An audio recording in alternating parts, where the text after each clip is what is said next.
Welcome to a new edition of Tiger Timeout here on the Campbellsville University Sports Network. Matt Payton with you as we take a look around Tiger and Lady Tiger basketball. After a successful weekend for both clubs, we start with the Lady Tigers. Campbellsville on the road to McKenzie, Tennessee, a pair of wins, including a victory over number 10 Indiana Wesleyan. As the head coach joins me, Coach Ginger High Colvin. On the road, McKenzie, Tennessee calls your name often in October or November, and you make the early season trip out to the western part of the state of Tennessee, and you have number 10 there in your way on Friday night, and a big win for the Lady Tigers to kick off the weekend. Yep, and Indiana Wesleyan, very good team. Preseason, we're preseason 3. I think the preseason polls are tough.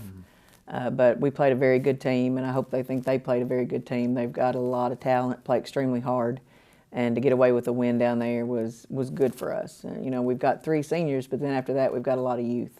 And, you know, introducing some of that youth to some of these early season road trips, first one for a lot of those freshmen. Yeah. How did that go? I mean, did they get baptized by fire, or who takes care of who? It was good. It was okay. We did get lost on the way down there, crazy enough. The GPS had updated and took us a different route, so everybody got to go a different way this time. But it was great being down there. Like I say, great team to play, very well coached Indiana Wesleyan team, and we jumped into there, you know, just not knowing really what to expect. But I was really proud of the way some of us had jumped in and had a little bit of toughness that we need.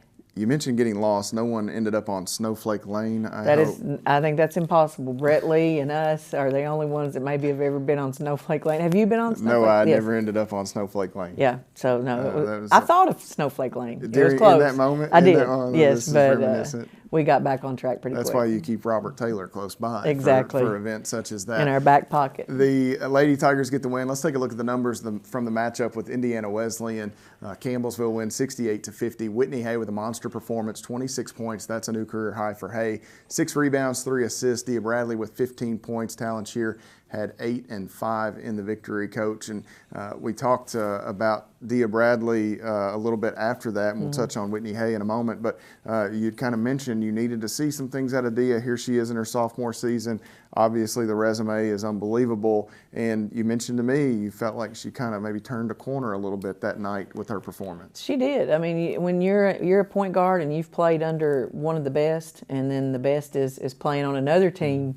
Lauren started her campaign last night at Purdue Fort Wayne, so Dia's been kind of thrown out to the wolves. Hallie Allen's doing a great job helping absorb that, and Ella House now is helping absorb that too. But with the ball in Dia's hands a lot during that time, I felt like she handled the pressure. I felt like she scored the ball well, made great decisions, and defensively really worked hard. I was very pleased with her. You know, Whitney Hay is a young lady who's been here a few years now, and here through the early stages of this season, we're really kind of seeing her, I don't know, comfortable in her own skin or what her role, whatever you want to call it. The maturity level has kind of risen throughout her time, and 26 against a really good basketball team, and undoubtedly she was the best player on the floor for a large portion of Friday night. She got tough buckets, and she did a good job, and I feel like the sky's the limit for her. I don't think people realize when kids transfer how hard that is on them. And she not only transferred once, but transferred twice in different circumstances. But it's tough on those kids. It's tough on coaches. You know, it's like you're starting over. And she's had some, you know, we've knocked heads. We've really, because there's so much potential in her, and just getting her to realize that and getting her to realize the headspace that it's required to go with the talent that she has. And I'm really proud.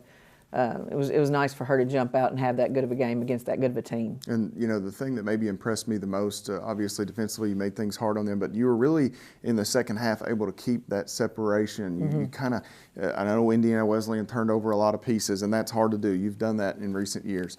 But you were able to kind of keep them at bay without ever making that run. You kept a stranglehold on that contest. Yeah, and I felt like Whitney and Dia stepped up and made big shots during that time when Indiana Wesleyan maybe was getting ready to crack it a little bit and get back into the game. I felt like they stepped up and took big shots and made big shots, which was good for us. But we had such a group effort that game. I know Whitney had the 26 points, but Talon Shear on both ends of the floor was phenomenal.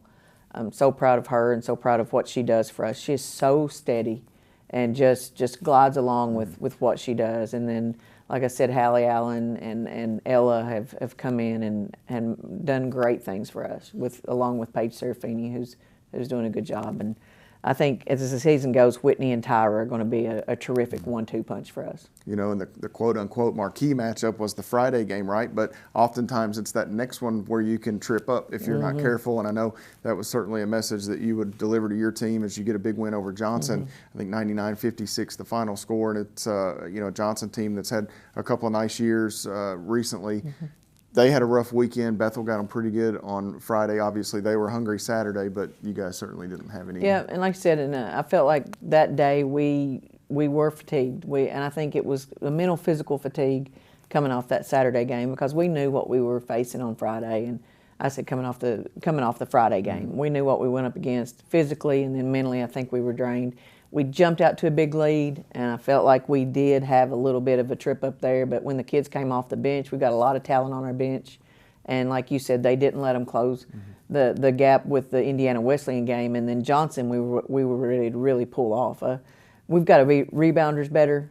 All in all, we have to have a really good rebounding group. But I was pleased with our first effort. And one thing I want to mention quickly before we step away, Lainey Johnson earns Mid-South Conference Defensive Player of the Week. She had 5 takeaways in the win over Union Commonwealth, which feels like forever ago now. But you lump that game in with this one here. Okay, I and forgot so about you go that. back, yeah, you go back to that game for you guys last week, since you had the 3 contests. We just broke that one down a bit earlier. But Lainey, seeing offensively, we knew what you were getting.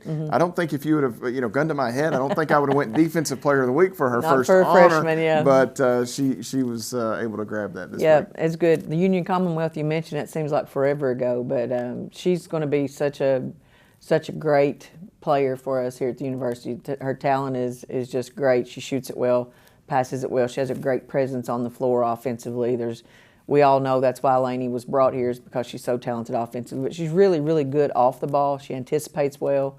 If we can get her a little bit better on the ball and just continue to work, she's going to work. She's got a great work ethic. So I'm so proud of her for being able to come in and get that. You know, you take a star athlete like that, 3-time Regional Player of the Year. She comes to school, and now she's coming off the bench, and she hasn't faltered at all, come in and handling it well. So it's good to let kids know, even though you're not in that starting role, there's still things to be had. You can get out there and make a difference. Lainey Johnson and the Lady Tigers back at home this weekend as they'll host a pair of games in the Powell Center. We'll step away, come back, and visit with the head coach about those upcoming matchups here on Tiger Timeout.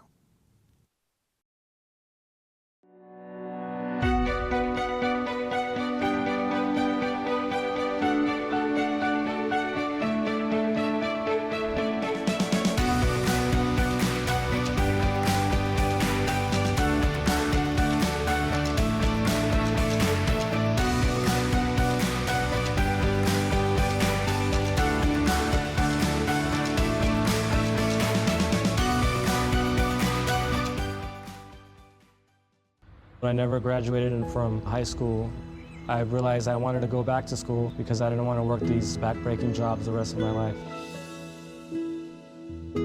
With the help of my father and having my son, that was all the motivation that I needed to come back to school. I felt accomplished, made me feel that I could take on whatever challenges life throws at you. Find free adult education classes near you at finishyourdiploma.org.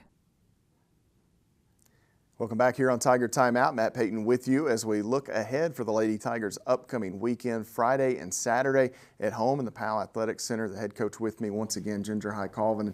Coach, you get on the road, you come back. You didn't quite bring Bethel with you, but they will come to Campbellsville, and they'll take part in this event. And the schedule makers for these teams moving forward, they right out of the gate, number 2 and number 3 back-to-back days. That's going to be tough on you and Chris to sneak through if we're not careful. But Stevens College on Saturday. Before that, Friday evening, you'll have Indiana University Southeast and a couple quality NAI programs visit. Yes, really is. I don't think people realize how hard scheduling is for us, especially with our league being so small, and then our league is so tough.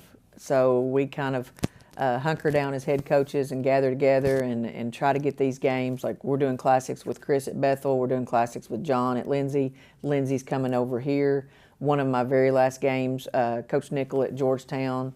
called and helped me work out one of my games. And so we all understand how difficult it is, and we all understand how hard just getting those, the 28 games in. So we work really hard to help one another out. And so, yeah, we're going to see a lot of each other, but we're just trying to get those games in.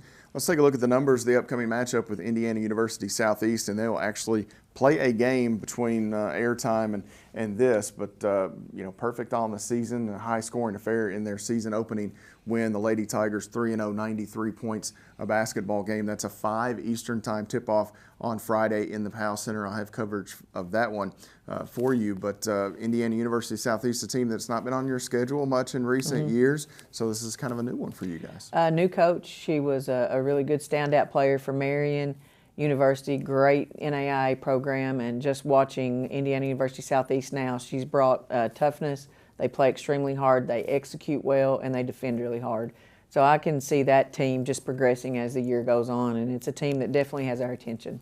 And then on Saturday, you get the matchup with Stevens College. You played them at home in the Powell Center, and Stevens is always a unique one for me. It's an all-female school, so oftentimes I'll look on the page, and I'll admit this today, I was really tripped up because it was only showing one option.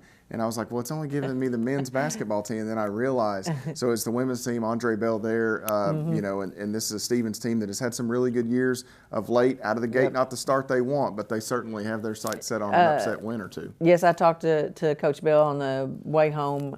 I was on the road the other day, and he's not happy with the way they've started, but he is not afraid to go play anyone. He is not afraid to take his kids out and expose them to what it takes, and I have a lot of respect for him and what he does in that. So we're really excited to get those teams on our home floor, be able to let our fans come and watch, and hopefully see some good quality basketball. Expose may be the right word. They go to Montana later in the year. I don't recall exactly who they play. Was maybe Providence in there? I don't remember exactly. Carroll maybe. I think it's usually Carroll, Providence. Some of those. Yeah, that's a tough league, the Frontier with it. Well, when you look at and this is kind of off Lady Tiger topic, but just from a scheduling in general, you see, you gain a little respect for the coaches that are willing to do that. And, hey, you may not have the opportunity to compete every night, but on a given night, you're going to be able to knock off some of these really good teams. To be the best, you've got to play the best. And I know when we started, Union University was my first game every year, my first or second game, and that was the North Star of the NAI when I started coaching. And luckily, they were 4 hours away, and we were able to go play them. And it was a good measuring stick. You can talk to your kids and you can tell your kids all this stuff, but until you go play. And the best, and I'm not saying we're the best, but I'm saying until you go, and he's going out and playing some of the top-ranked NAIA schools, and I think that's really what you have to do as a coach is show your kids what you're aiming for. Coach, best of luck this weekend in the Powell Center. Thank you. The Lady Tigers Friday evening, 5 p.m.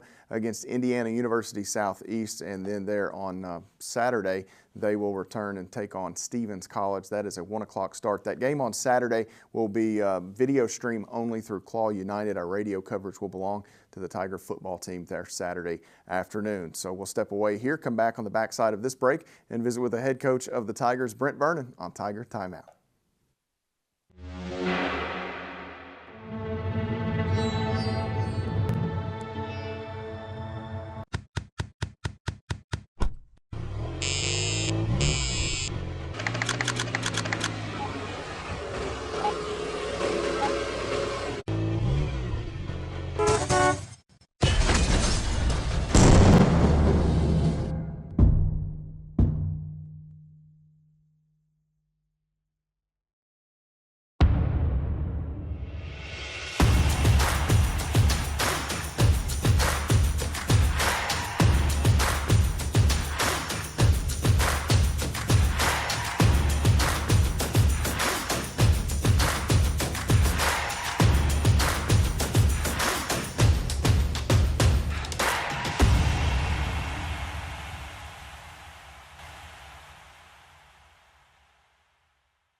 Welcome back to Tiger Timeout here on the Campbellsville University Sports Network. Matt Payton with you as we turn our attention over to the Tiger basketball team. Campbellsville in action this past weekend. They're over in Columbia, Kentucky at the Bigger Sports Center at Lindsey Wilson University. A pair of neutral site contests. Coastal Georgia on Saturday, a rare Sunday afternoon game against Fisk University as the head coach Brent Vernon joins me. And Coach, I got to think, when you put that schedule together, is there anything better than getting 2 games in Columbia, Kentucky? Those are neutral teams. Those are borderline home games, help save the travel budget, easy on the legs. I know that's got to be, anytime Chris Starks calls and says you want to participate in this, that's got to be a pretty easy yes, I imagine. It's very easy. I want to say it's hard enough to get games as it is. So if you can't get home games but can go 20 minutes down the road for 2 games, you'll take it all day, every day. And so it was nice to get over there and get 2 wins, and had a good little crowd both days, and played a few good teams, and I thought we really built off what we did on opening night. And not to get too far down the scheduling rabbit hole, but that has become, November is basically classic month. You could almost give it some type of nickname for the most part, but I feel like for you and the women's programs both, you know, anytime you can piggyback with somebody else and you'll return the favor throughout. You'll have teams come here, you host an event this coming weekend or whatever, next weekend. So that just, how does that go with coaches and getting one here, getting one there, and kind of balancing that? I think we'd all like to not always do the classics because it's back-to-back games and it's different. It's harder on your body. You'd like to be spread out, but it's just been hard for the Mid-South to find a lot of regular season games where it's solo. So you do the classics. We work with Lindsey. This year we're actually only having 1, so Lindsey's not coming to our classic this year. Next year we'd like to get back to 2 and have them back, but we'll go to Cumberland's this week, and then later on they'll come to us. And it's one of those just reciprocal agreements that we do, and like I said, it helps all of us find games because it's so hard, and it's very beneficial for us through November. Campbellsville gets the win over Coastal Georgia on Saturday afternoon in the Bigger Sports Centers. We take a look at some of the numbers from that win. And how about our guy Dalton Kramer, Coach? 37, 7 rebounds, a few assists in there. And then you get nice games from Javon Smith, knocked in 4 threes, Jay Milburn as well. You guys able to kind of get on the gas there. You had a nice lead at halftime. I was trying to follow that game as best I could through the stats and different things. But when you get shooting performances like you had on Saturday, you're going to beat a lot of teams. We are. And as well as we did shoot, I was very pleased. I thought our defense was exceptional.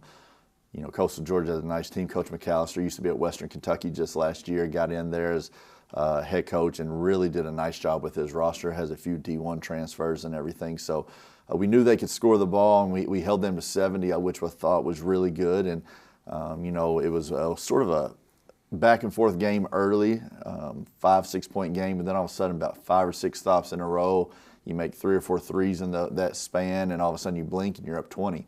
So it was very good to see. Probably not as bad of a shooting team as we were against Reinhardt, not as good of a shooting team as we shot against Coastal, but we have that capability, and our defense led to offense, and our ball movement, making the extra pass, was exceptional. And then we just settled down and made some shots. Last Tiger to score 37 or more? Probably say Hagen Tyler. Jace Wallace. Okay. Career high. Freed Hardman. Yes, Jace Wallace. I remember that. Was that overtime game? No. It was not. Actually, it was, yes, at home. Yeah. Against Freed, yeah. Jace, the last Tiger, posted 37 against Freed Hardeman. Dalton Kramer hit 7 threes. How long does it take you as a coach, or I guess walk me through on the sideline watching a guy get on that kind of heater? How are you managing that? When do you know, okay, he's fixing to do, he's fixing to have a really good afternoon? Well, it was really odd going back and watching it. During the game, Dalton was sitting in there, and he didn't sub for the first 8 or 9 minutes, which is very rare for me. But he had great energy. I thought his defense was what was good. He really scored, like in the first half, 16 points in about a 4 or 5 minute stretch. He just went crazy. He made layup, then 3, then floater. So it happened really fast.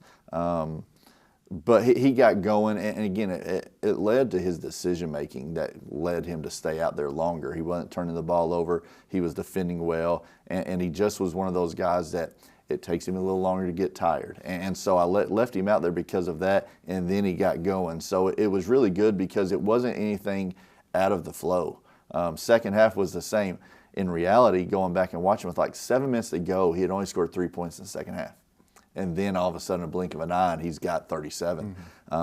37 points on 20 shots, 7-11 from three, only played 32 minutes, so incredibly efficient. It was just one of those days, and he missed some really good looks too. He apologized to me after the opener, and I said, man, we're good. And then I did fuss at him for doing it while I was not on the air. That would have been a fun one to call. Again, Vaughn hit 4 threes, and I think as a team you hit 18 that day. Yeah. So, again, you shoot it like that, you're in good shape. Quick turnaround. Obviously, to duplicate that performance is really hard. Fisk, an athletic team, they had a really good freshman guard in Caleb Jeffries. He scored 22. You held everybody else in single digits. Eli Brooks, another good performance. Jay Milburn in double figures in the win over Fisk. And, fun thing, you got everybody into the lineup, and a lot of guys got their first points. Yeah, it was really good to see because Fisk is a tough team to scout and be ready for. In basketball, there's a pecking order. Dalton Kramer and some of those guys earn more shots than others. That's just part of it. I mean, guys are better shooters. You play a team like Fisk, and I'm sure they do have a pecking order, but when you're watching film, you're sort of unsure of who the guy is. You can see with numbers, but they all play with the greatest amount of confidence you could expect, and they all seem to think they're the number one option. So you play a team like that, you never know when somebody can get going. A team can play really well and get what I like to call false confidence, and that's the greatest thing players can have because they can throw in some shots. Again, our defense was really good. Held them 27 points in the first half, and I think in the second half they did get to like 32 points maybe, a little more than that, but it was scoring a little more late in the game. Our defense was exceptional. Our rebounding's gotten better. And that's what we're going to try to hang our hat on the most this year. A lot to like after 3 games for the Tigers. We'll step away here, come back on the other side of this break. We'll look ahead to the week to come as Campbellsville hits the road, Williamsburg, Kentucky, for 2 neutral site games. Stay with us here on Tiger Timeout.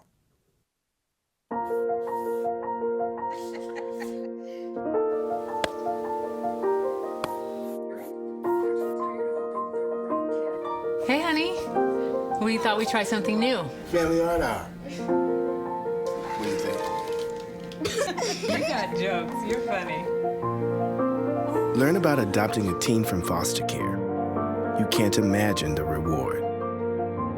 Learn more at adoptuskids.org.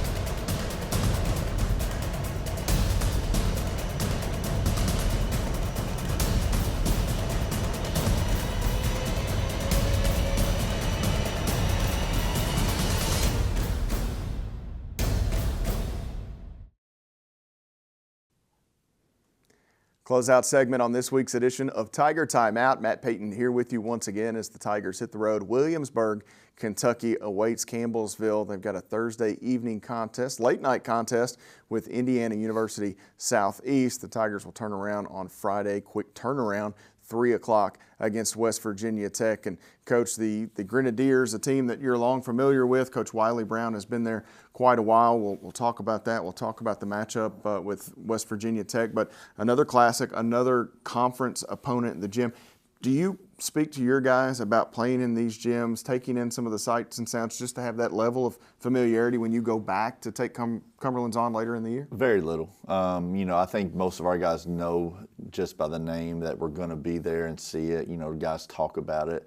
So we don't really worry about that. Again, I think they do get comfortable pretty quick. It will be a little different. Normally it's a only men's classic, but this is men's and women's combined. Normally we're the first game, we get there and have an hour of shooting and stuff. So it's going to be a little different from that aspect. But no, we don't talk about too much. We're just really worried about going to take care of business. Yeah, and Cumberland's and then Freed have kind of those 2 more wide open venues. Crisp Arena at Bethel is bigger, but it's a little darker on the sides. Yes. It doesn't feel as wide open. So those things are always kind of quirky little nuances to opposing gyms. But you get the late night game with Indiana University Southeast again, a team had a really good start to the year. They'll actually play between the time we record and airtime, so the numbers could change a little bit. But Wiley Brown, another quality team. They got you once last year. You got them big back at home a few weeks later. But it's a Grenadiers club that's playing well, and they've got a big resume-building win already. Yeah, first game of the year, go on the road and beat Georgetown. That speaks enough to know how they are. But even if they were a team that was struggling, Wiley Brown, to me, is one of the best coaches on the national level. He does such a good job of getting his team prepared. He's always got good players, and then he always does a great job of going out and getting role players from high school that a lot of programs probably pass on. And they come in and they accept that same role or whatever and just continue to improve. They play so hard. They do so much right. It's always a tough battle when you play IU Southeast, and if you're not ready, you're going to get a loss. So it'll be a great early season test for us. Like you said, last year we played them in this classic and got beat, and then played them at home later on and won. But we need to go prepared and really try to build on the momentum that we've started early on. You got a unique week after the Sunday game against Fisk, so it's kind of short. You've got just the 3 days, short week to get ready, and then the quick turnaround from Saturday night to Friday afternoon when you battle West Virginia Tech. So from a coaching standpoint, in the early season, you kind of get into that routine, but the routine here is really non-existent. This is a little awkward. It's definitely different, and even though you weren't meaning to, it's Thursday night to Friday. Friday. I wish it was Friday to Saturday. Thursday, Friday. Give us an extra day, but no. West Virginia Tech and Cumberland's play at 11 on Thursday, so Tech is going to get 8, 9, 10 hours more rest and preparation than we are. We'll have to take care of business on Thursday. Get a post game, get to the hotel, and get some rest, and then go right back at it. And it will be tough, but we feel like our roster is made for this. That's part of the reason we have the depth we have. We have to have maturity to be able to handle it and not make excuses and fight through fatigue, because they're still going to be tired after playing a team. They played on Monday, so it's going to be 3 games in about 4 days for them. So they're going to be tired as well. But for us, it's about going and making this a business trip and getting 2 more. And West Virginia Tech's a team of some changes, some different faces. And early in the season, I think that's maybe when you want to get a team like that before they can really figure it all out. I think it is. And it's one of those things that we have to be able to watch and see.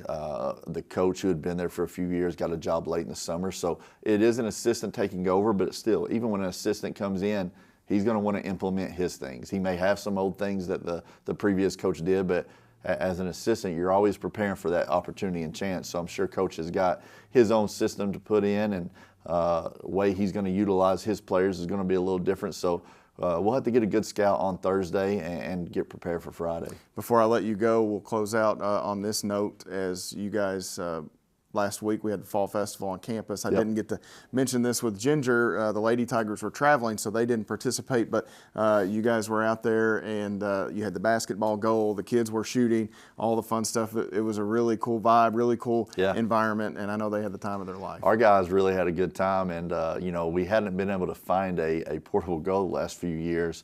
And we got one from you this year. Well, I'm glad to help. And it was great, but I'm telling you, our line was long all night. I won't say we were the last ones leaving, but our guys did. They had a great time. It's always fun to seeing them interact with the kids and the community, and it's something that was started a long time ago here, and the tradition continues, and it's been really good to see our guys being involved in the community. My favorite part about that, I think, was their patience and willingness to help. If a kid struggled and missed a couple shots, they might pick him up or her up and help them dunk it or whatever it might be. So their willingness to kind of jump in and make sure that each child left with a smile was cool to see. Yeah, that was the big thing. And our man Cannon Young, a freshman, he sort of got extra lift in that day. He was the honorary person and did a great job with it. But no, it is. And, the biggest thing is the buy-in from our guys. Sometimes they're like, it's a little chilly. We're an indoor sport. Coach Preston was laughing at us a few times because he's used to being outdoors. That's not our cup of tea. And it was a little chilly, but our guys did a great job. And it was just really fun seeing them interact. When people ask why you gave up football and kept basketball, I mean, You guys never was play easy. in 90 degrees and never play in 30 degrees. Yeah. So, no, that's a little tongue-in-cheek. But good luck this weekend, Coach. Thursday night, 8 p.m. against Indiana Southeast. I'll have the call of that one on 88.7 The Tiger. On Friday, we'll trust the fine folks at Cumberland's with their coverage there at 3 p.m. as they battle West Virginia Tech. For the head coach, Brent Vernon, as well as Ginger High Colvin, I'm Matt Payton. Thanks for joining us this week on Tiger Timeout.